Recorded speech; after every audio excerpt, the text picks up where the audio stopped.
Good afternoon সবাইকে, শুভ দুপুর। আজকে তোমাদের সাথে শেয়ার করছি একটা ছোট্ট মিনি ব্লগ। আজকে আমি চলে যাচ্ছিলাম মহাভোগ প্রসাদ খেতে। দেখো, হাতে টিকিট নিয়ে নিয়েছি। আমাদের এখানে মহাভোগের প্রসাদের আয়োজন করা হয়েছে। গত রথযাত্রা থেকে উল্টো রথ অবধি এখানে ভোগ খাওয়ানো হচ্ছে। এটা হচ্ছে ইস্কনের জগন্নাথ দেব। এবং দেখো কত সুন্দর আরতি করা হচ্ছে। আমি তোমাদের সাথে ছোট ছোট ক্লিপ নিয়ে শেয়ার করছি।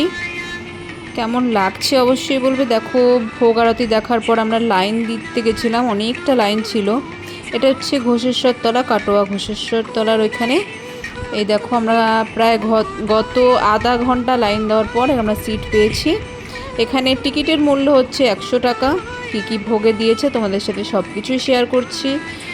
ঠিক আছে, তোমাদের কেমন লাগছে ভিডিওটা অবশ্যই কমেন্ট করতে কেউ ভুলো না। খুব সুন্দর ভোগ এখানে খেয়েছিলাম। দেখো, ঠাকুরের প্রসাদ অনেক ভাগ্য করেই সবাই পায়।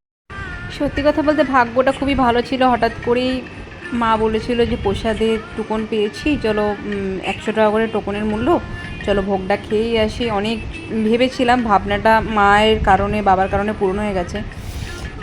এই হচ্ছে ভোগে কী কী খাইয়েছিল তোমাদের সাথে শেয়ার করলাম। খুব টেস্ট ছিল। জগন্নাথ দেবের ভোগের প্রসাদ তো ভাগ্যের ব্যাপার। তোমাদের ভিডিওটা কেমন লাগলো অবশ্যই কমেন্ট করতে ভুলো না। এরকম ছোটো ছোটো ব্লগ পেতে অবশ্যই কমেন্ট করো।